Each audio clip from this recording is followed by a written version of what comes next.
I wrote a book, Hallmarks of Design, in 2000, and I will explain why I wrote this book and what is in this book, Hallmarks of Design. Well, my book relates to the design argument. You might have heard that phrase before, the design argument. It's a very simple concept because it means design reveals a designer. If you were to look at a spacecraft like the Hubble Space Telescope or a satellite, an Earth observation satellite, you looked at the precision design of hundreds of components fitting together, that gives you an overwhelming feeling that there must be a designer of that system. I know this from personal experience because I worked for the European Space Agency for over 5 years. I worked a little bit on the Hubble Space Telescope, and I also worked on the EnviSat satellite, an Earth observation satellite. And I was the designer of the solar array deployment mechanism. Now, when I worked for that particular project, I was warned that this was the largest civilian satellite in the world. It's so big it would not fit inside this hall. It was over 30 meters in length. Satellites are very big. And the reason I was warned about this large satellite is because no one knew how to design the solar array, because there were no gearboxes in the world that could deploy the solar array. And that's when I really learned that design does not happen by chance. In fact, I was called in by the project manager for EnviSat, and he said, "Stuart, do you realize there is only one solar array on this satellite?" And I said, "Yeah, of course, I'm designing the solar array." And he said, "Do you realize the whole satellite cost £1.6 billion?" And I said, "I didn't realize that bit." Then he said, "Thirdly, do you realize that if your solar array does not deploy within 10 minutes of launch, after launch, then the whole mission is dead?" And I said, "I didn't realize that." And he said, "Well, if you could remember that for the rest of the project, I would really appreciate that." When you learn design in universities, no one teaches you about the emotion and the big risks and dangers in engineering design. I remember on launch day, I was absolutely terrified, and this was in 2002 when EnviSat did actually work. I was extremely happy and relieved. So design is a very emotional activity. I sometimes wonder about the emotion of God when he created the world and the universe. So I wrote Hallmarks of Design in 2000, and it's had lots of editions. There's a Dutch edition, a Russian edition. And in that book, there are 6 particular hallmarks of design, which I'll go through. But just briefly, my motivation for writing the book.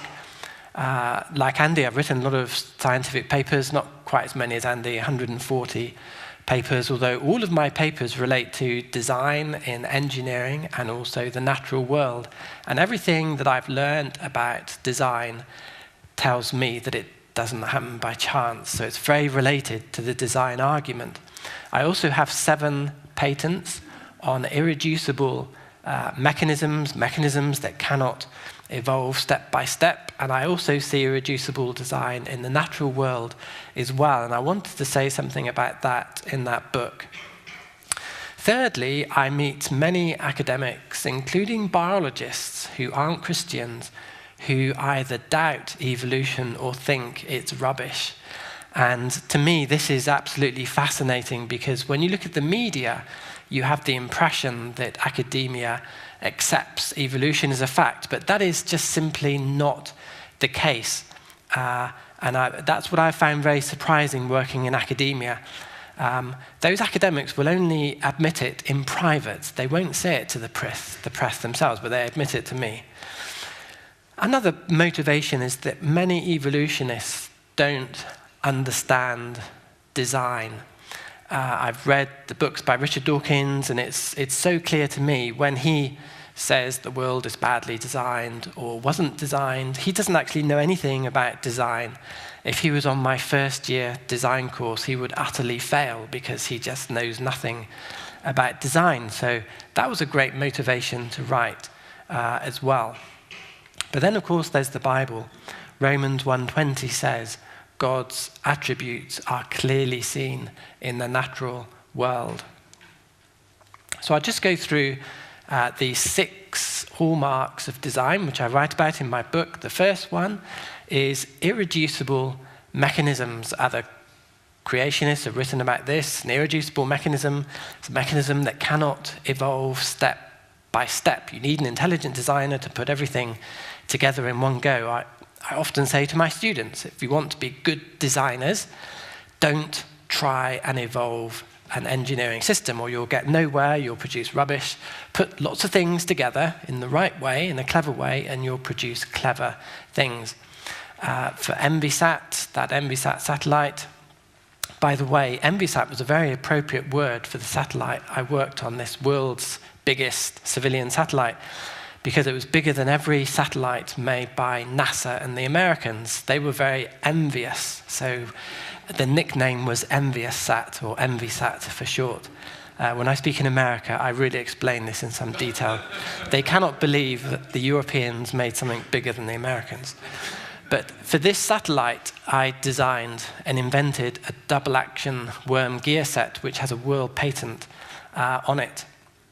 And it could not be evolved. It had to be invented, lots of parts put together simultaneously. And I also see that in the natural world as well. In fact, in your knee joint, you have an irreducible mechanism, which I will explain. Because if you have a 4-bar mechanism, you can see here parallelogram mechanism. If you get your Lego Technic, if you invert that, you end up with an inverted parallelogram, and that's what you have inside of your knees. The black parts are the cruciate ligaments. They're crossed. They're called cruciate because they're crossed. The lighter grey parts are represented by your bones. So inside your knee, you have this 4-bar mechanism. Your bones roll like a cam, but your ligaments form a beautiful mechanism. And I've had projects producing bio-inspired designs based on that beautiful 4-bar mechanism. Every engineer knows that you cannot evolve that step by step because you need all 4 bars and all 4 links in place simultaneously. You cannot evolve a 4-bar mechanism. If you ever meet Richard Dawkins, tell him he's walking on 2 irreducible mechanisms. He cannot run away from the evidence.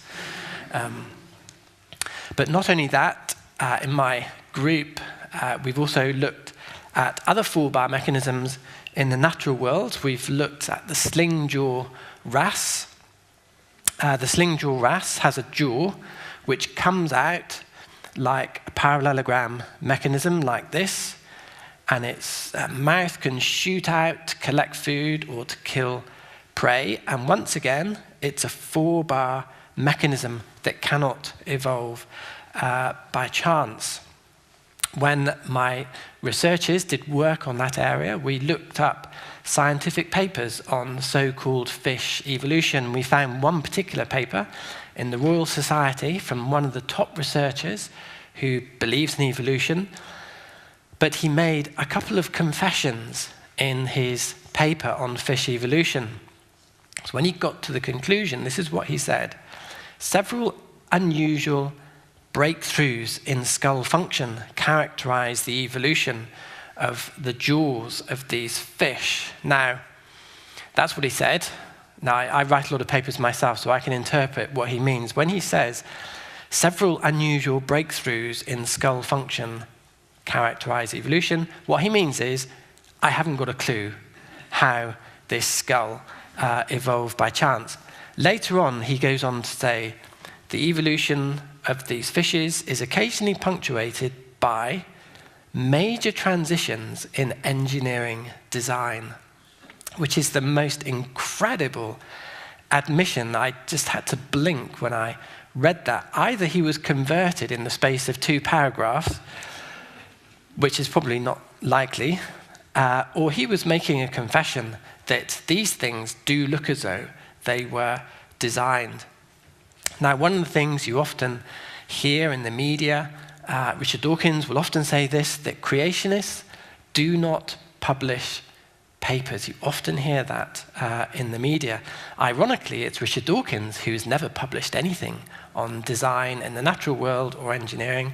Both Andy and myself, we have well over 300 scientific papers between us. Many of those deal with design in the natural world, not just design. I've published many papers on the human knee joint, including the last few years, the American Society of Mechanical Engineers, a top mechanical journal in the world, and also a journal paper on that sling jaw wrasse mechanism. So creationists do publish quality work. So irreducible mechanisms, that is an important hallmark of design that we see in the natural world.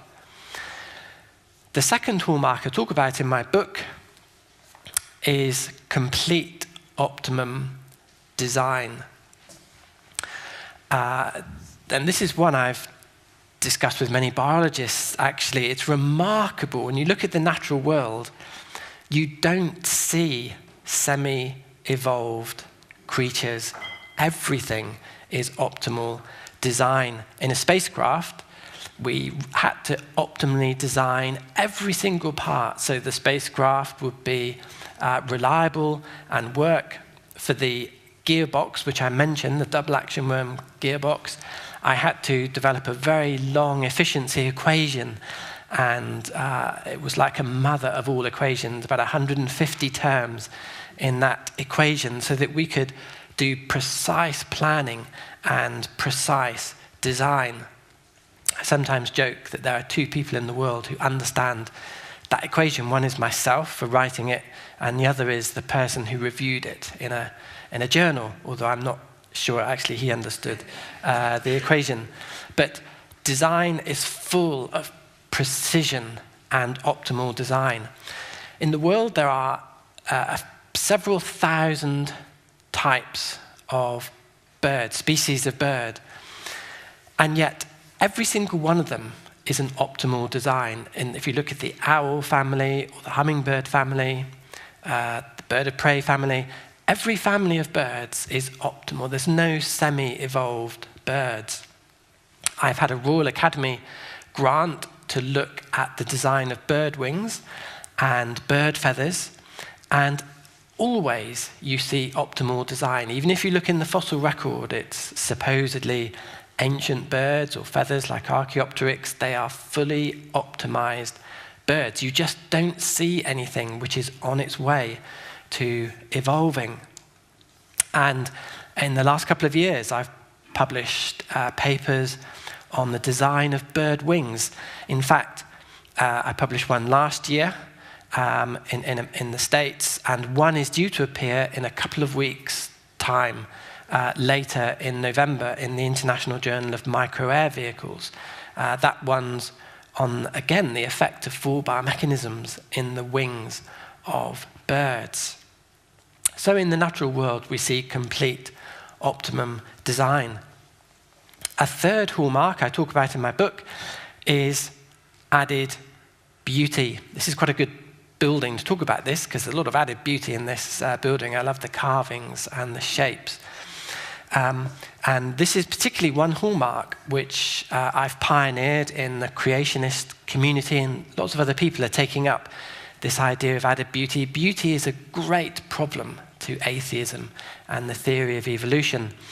If you look at a beautiful building like this building or other buildings in Edinburgh, what you see is beauty for beauty's sake. These carvings at the top of the column, they don't make the column stronger. There's no physical function for those carvings. They are there for the sake of beauty. It's intricacy for the sake of beauty. Now, when you look at added beauty, it's a great evidence for design, because how do you explain intricacy when it has no physical function? and when you look in architecture and engineering, I teach. This last week, I was teaching at Bristol University how to design beautiful alloy wheels for cars. So I was teaching aesthetics to my students. And it takes intelligence to produce beauty for beauty's sake. Charles Darwin was really worried by the concept of beauty for beauty's sake. He said it made him feel sick because he couldn't explain it through evolution. But in the natural world, we see this beauty for beauty's sake. One of the bird feathers I've studied in the lab and produced papers for is the peacock tail feather. The peacock tail feather is beauty for beauty's sake. It doesn't make the peacock fly better, it flies worse. Doesn't camouflage it, it makes it conspicuous for predators. It's a hindrance, it's beauty for beauty's sake. And of course it's used in the courtship ritual, but you don't need outstanding beauty in a peacock for the courtship ritual. Lots of animals just growl and grunt at each other. You don't have to have that amazing beauty. And the peacock tail feather, with its bright colors and patterns, its ellipses, it's an incredible example of beauty. It takes a lot of information in the genome to create that beauty. The peacock colors are produced by thin film interference. They're not pigment colors like clothes, but structural, very pure structural colors with a deep luster and also iridescent, changing with the angle of view. Because the peacock, it's actually a transparent material like keratin, like in the nail, but because the layers are so thin, comparable with the wavelength of colored light around a micron, that when the light hits the surface, you get structural interference, you get these brilliant colors, and you have these tiny segments, thousands and thousands of tiny segments with different colors, so you get a digital pattern. It's an astounding artifact of beauty, but there are also subtle features in there as well. If you look at a peacock feather, you don't see a stem in the top of the pattern. And the reason for that is the barbs splay outwards and join at the top, so you don't have a stem at the top. It's a very complicated thing. But why is it that there's no stem in the top? Because it's slightly more aesthetically pleasing when you don't have the stem going right through the pattern. You need a degree in art to appreciate the fine details of beauty in the peacock feather. And the peacock creates a huge headache for the evolutionists and the atheists, because firstly, why should a peahen, that's the female peafowl, the peacock is the male peafowl, why should the peahen select beauty? Why not select something ugly? It's really hard for the evolutionists to say that birds can appreciate beauty and select beauty. Some evolutionists have argued that a female peafowl, the peahen, associates beauty with health. But why should an animal say that's beautiful, so therefore it's healthy? How can they make that kind of deduction? And many evolutionists have said that's a nonsense to think that. And in any case, the beauty of the peacock feather is an irreducible structure. So beauty is a great evidence for design. So I talk about the peacock feather in my book. I also talk about bird song as well. Some birds are what's called songbirds, not all birds. Often, many of the darker coloured birds are songbirds, like blackbirds and robins and nightingales and thrushes. And sadly, today we don't stop to listen to the songbirds. But if you listen carefully, you realise they sing very beautiful songs. In fact, if you listen to a songbird several times in a week, you'll notice they're singing the same songs. They're not singing random notes. They're singing, they have a repertoire of songs. Nightingale has up to 300 songs in its repertoire. And if you listen carefully, it repeats them with precision. It has the same songs it brings out. And the musicality of bird songs is just incredible. You need a degree in music to appreciate what songbirds can do. They sing with melody. They sing in a particular key signature. They're not random notes, but you can form a key signature and also a time signature. And there's also musical structure with what's called consonant intervals, nice sounding intervals.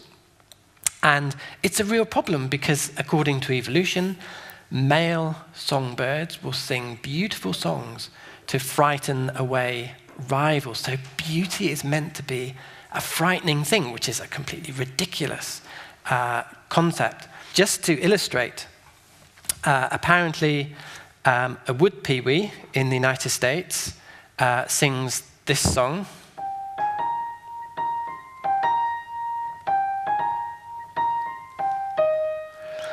In that song, there are 4 phrases, and they're all related. This is the first.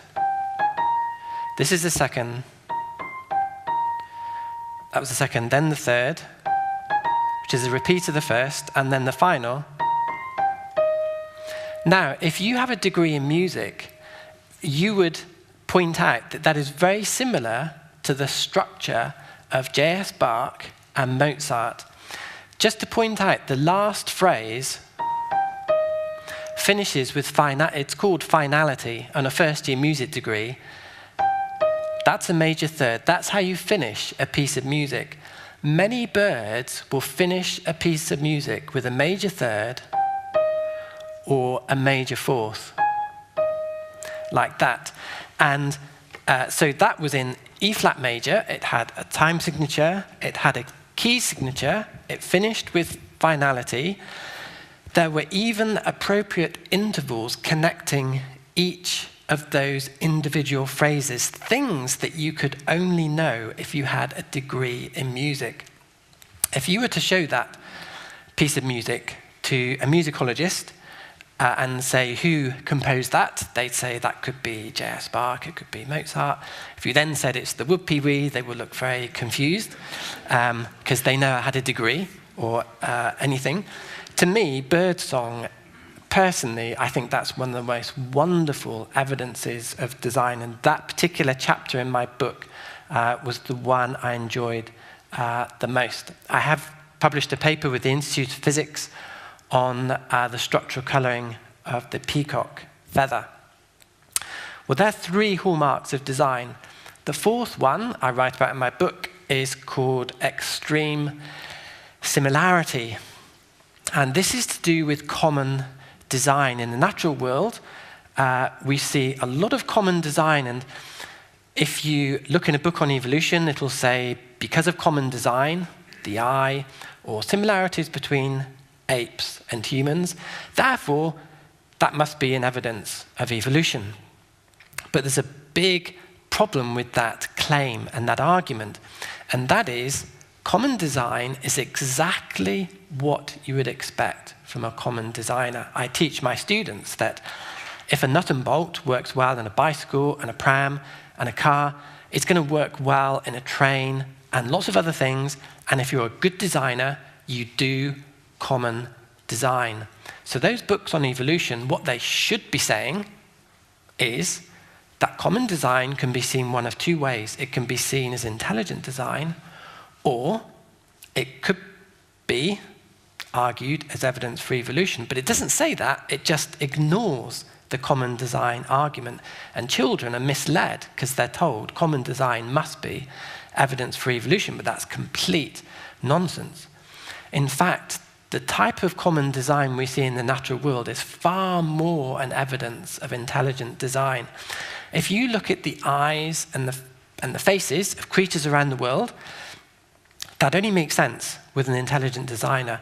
If we had evolved by chance, randomly, you would not expect such a common pattern in the face, the eyes, the nose, and the mouth. In fact, if you look in detail at the design of the human eye and the design of an octopus eye, it is quite incredible how the structure is very similar. And those 2 creatures are so different, an octopus and a human. If evolution had happened, you wouldn't expect them to have identical eyes or just look structurally so similar. According to evolution, that's called convergent evolution.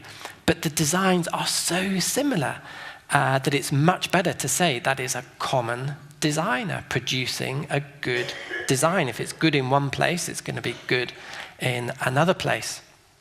Another example in evolution books of supposed ancestral design is the mammalian limb joint. Humans have a triple hinge with the shoulder, elbow, and wrist. That's a triple hinge. And a bird has a triple hinge, a shoulder, an elbow, and a wrist. And whales have triple hinges in their fins. And Charles Darwin said, surely that proves evolution. But I would say, no, it doesn't, because a triple hinge is exactly what you'd expect from a common designer, because a common designer would know it's the best design. If you look at a digging machine, those digger machines like that, they have a triple hinge. They have a shoulder, an elbow, and a wrist. If you look at an industrial robot, it has a triple hinge. It has a shoulder, an elbow, a wrist. My deployment mechanism for the ENVISAT satellite was a triple hinge. It had a shoulder, an elbow, a wrist. So designers know that limbs should be triple hinged. So books on evolution are wrong to say that the triple hinge mammalian limb is proof of evolution. And I have published a paper in the Design Journal on the application of animal forms in automotive styling, which actually relates to this common design. Each of the hallmarks, by the way, I have published secular scientific papers on these areas. They're not just little opinions I have, but they're based on hard scientific evidence and research. And by the way, people who write popular books on evolution, they are often speculation and not based on any kind of science. So it's ironic that creationists are accused of speculating and not doing proper science. Often it's the other way round. The fifth hallmark I discuss in my book is extreme diversity, what I call extreme diversity, where when you see unique designs that are just totally unrelated to anything else, that's a great evidence of intelligent design. So in engineering, the example I give is you have internal combustion engines, or you have hybrid cars, or you have electric cars. These, you cannot evolve an IC engine car into an electric car. They are so different. If you want an electric car, you just get rid of the entire transmission and engine. You put in a new power plant and transmission system. You can't evolve that. You need an intelligent designer. But in the natural world, you see the same thing. You see these unique creatures and plants. A classic example would be the platypus. It's a monotreme mammal, very different to us. It's egg-laying, venomous, duck-billed, beaver-tailed, otter-footed, and it cannot be classed by evolution. At first they thought the creature was a joke, but it's a real creature, and it doesn't form in any, it can't be put into any classification system. And there are lots of special creatures in the natural world. The camel is an incredible creature with lots of internal and external features that help it survive in deserts, very dry areas for walking on sand. It's just totally different to a horse. And it's not just creatures you can say this about, but also plants as well. I don't know if you've heard about the GINKGO tree. I talk about that in my book. The GINKGO tree is a very special tree. It's the only tree with fan-shaped leaves. There are tens of thousands of types of trees. They all have a central stem in their leaf, central stem, except for the ginkgo. It's the only one, the only tree with fan-shaped leaves. It has deciduous leaves, but a conifer type seed, so it's a mix between deciduous and conifer. It's a single species in a single genus, a single family, a single class, a single phylum. And not only that, but if you look at the fossil record, they haven't changed for supposedly millions of years. They are a huge headache to evolution. There's this very unique design. And I've published a little bit in this area. Recently, just last year, I published a paper, Multimodal Locomotion from Animal to Application, discussing some extreme types of creature. But coming to the sixth and last hallmark of design in my book, and that is man-centered features. This is a subject I teach at university relating to ergonomics. Ergonomics is a very important subject, but often underappreciated.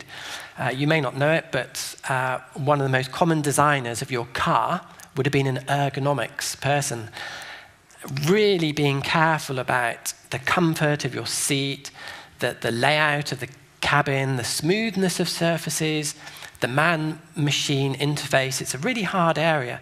And if you have a very comfortable car, it's because someone's done a good job with ergonomics, but often they're unsung heroes. You get shapes right, sizes right, forces and surfaces. Well, I teach this subject, ergonomics. But when I look at our world, I see in our world, it is designed. We live in a designer world. I'm going to talk about this for an entire sermon tomorrow morning, twice apparently. And I'm going to explain how the whole world is a designer world. Just to give a summary for a couple of minutes now. But God has filled this world with all the materials and items we need for man's use and man's comfort. One area I've published on is design of woods. Wood is an amazing material. What's amazing about wood is not just strong and efficient, very good insulator, very abundant, very beautiful, but God has produced many types of trees to produce many different types of wood, very light woods, very heavy woods.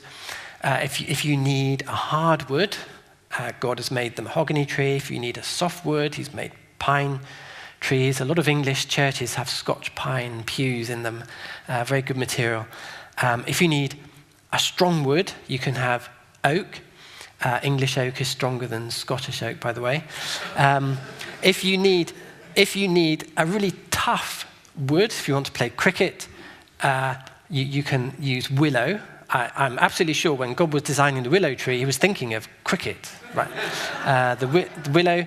If you want a sweet-smelling wood, there's the cedar. If you want a rot-resistant wood, you have the cypress. If you want a really light wood, you have balsa, heavy wood, lignum.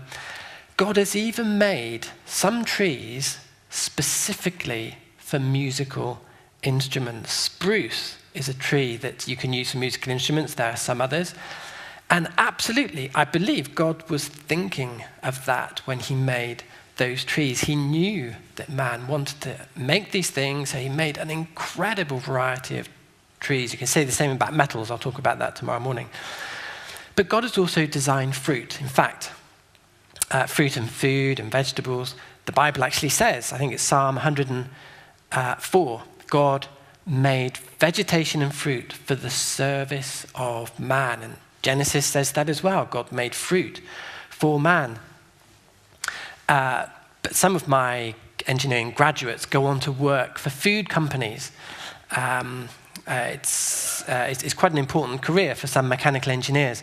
And I've visited some of these companies, and they say that designing food is very difficult to get the packaging right, to get the consistency of the food right. If you're making yogurts or flans, it shouldn't be too hard, it shouldn't be too soft. The nutrition must be right, the color must be right. It's an incredibly difficult thing to do. When engineers look at fruit, they are so jealous because they think that is far better than anything engineers have produced or can produce or probably ever can produce. You look at something like a banana. it tells you when it's ripe. This one is just getting about right. Engineers can't do that. Engineers can't make a packaging that tells you when the fruit is right. Engineers, it's really hard to produce the packaging that's easy to get apart. This is so easy to get apart because you just pull it down like that. You can't do that with many supermarket products. And then it's right, it fits in your hand, it's the right size, it has the right nutrition. These are the ultimate designer snacks. So we live in a world with many man-made features. As I say, I have a whole sermon on that tomorrow morning. And I've published papers, particularly on design of trees. Well, they're the 6 hallmarks. I just want to briefly talk about the reaction to my book, because I was hoping there would be a reaction to my book, but the reaction I actually got was slightly different than the one I was hoping for or expecting. It was certainly more dramatic. And the various articles appeared in national publications like the Daily Telegraph and the Times Higher Educational Supplement. I remember being in a coffee room at my university, and the front page of the Times Higher Educational Supplement had a headline, "Intelligent Design Creeps Onto Courses." And I asked my colleague ahead what this article was about, and he said, well, there are 2 big pictures of 2 people pushing intelligent design in universities. And I said, oh dear, well, they're going to be in trouble, aren't they, if they're exposed on page 2 of the Times Higher Educational Supplement. So I said, who are they? And they said, well, it's you and Andy McIntosh, which was a surprise to me because we hadn't been interviewed, but it was quoting us and had our pictures. So my colleagues turned around and said, well, it's been nice knowing you, Stuart. But actually, I survived that one, and Andy survived that one as well. In both cases, they did choose nice photographs that I was appreciated. Both Andy and myself have been attacked by Richard Dawkins on his website. He has remarks saying that Andy, Mac, and myself, we don't know what we're talking about. He's obviously perturbed by us. The trouble is, when things appear on his website, there's a whole army of atheists who join in and have quite an in tray of abusive emails in my email system. Just to give you one example from someone from the Brights Atheist Society, I had been teaching a course, Design and Nature, at my university. And shortly afterwards, I had this letter: Dear Stuart, I've heard that you welcome discussions with your students about design and nature. Well, that's, as I was teaching that subject, it was quite hard to avoid that thing. We would regard such a situation as being very serious and would seek to ensure that you are called to account. And then the last thing they say is, as always, we wish to be fair to you before proceeding to the next stage. Now, unfortunately, they never told me what the next stage was, abduction or assassination. But at the time, those emails are not very nice. But probably one of the worst places for getting attacks is the British Centre for Science Education. Some of you might have seen their website. They're particularly bad because they pretend to be scientists, but they have no scientific qualifications whatsoever. But they write to universities. I just make one quote from their website.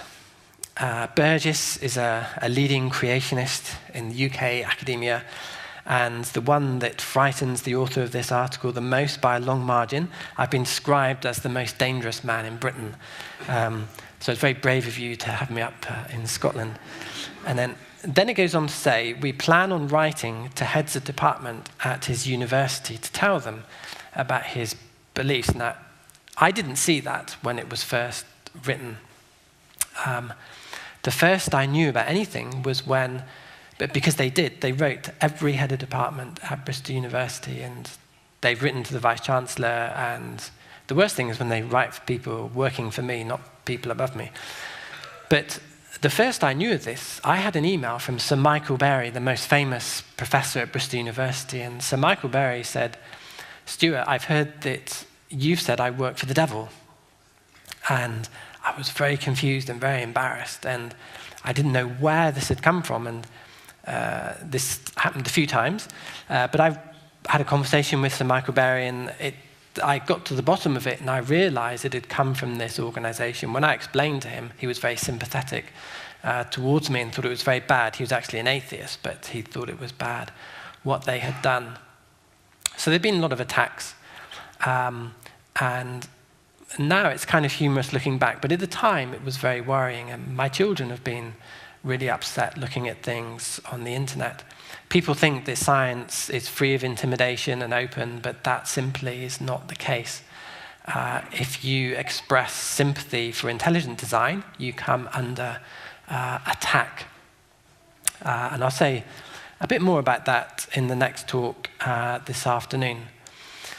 But I have to give a testimony that God has been very good to me, protecting me, and I've had some encouragements which I can share. In 2004, I was made head of mechanical engineering at Bristol with over 500 students. That was quite useful, actually, because when complaints come into the university, the person who has to deal with them is the head of department, so it's quite handy dealing with complaints about myself. I was actually reappointed twice as head of department. That had never been done before in mechanical engineering. And I was appointed full professor in 2005. And I had a great honor that Sir Michael Berry came to my inaugural lecture. And my colleagues were very jealous that this famous physicist came to my inaugural lecture. So that attack by the atheists actually backfired in that case. And in 2011, I was the orator for giving the honorary degree for Ben Morris at Bristol University, who'd won an Oscar for doing mechanical animation in films. So I'm extremely grateful to the support I've had from my university.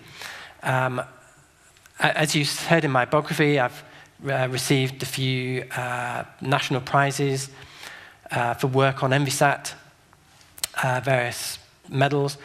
I've produced now 5 books. That was Hallmark's my first book. I produced 5 books. All of them are at the back, and one of them, The Star of Bethlehem, only came out a week ago, so you'll be the first people to see that or buy it. The Star of Bethlehem, you can see that at the back. Just one last thing. I was very surprised to get support from Prince Charles. Someone suggested I send hallmarks to him, and I did.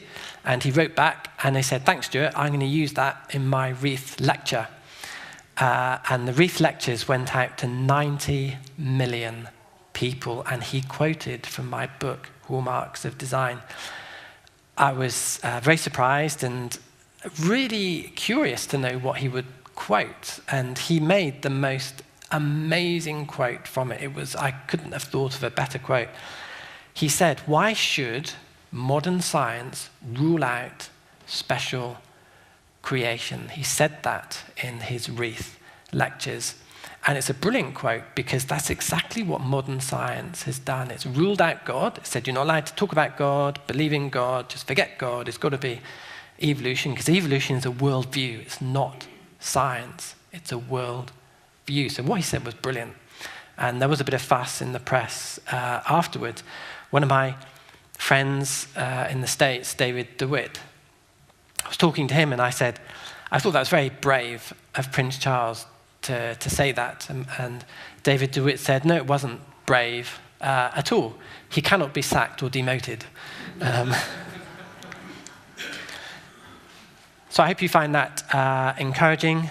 And I must say that God has been very faithful in supporting and protecting my position.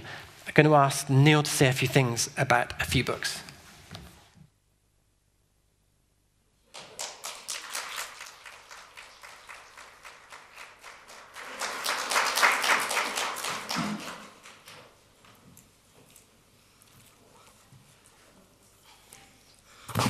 He said a few books.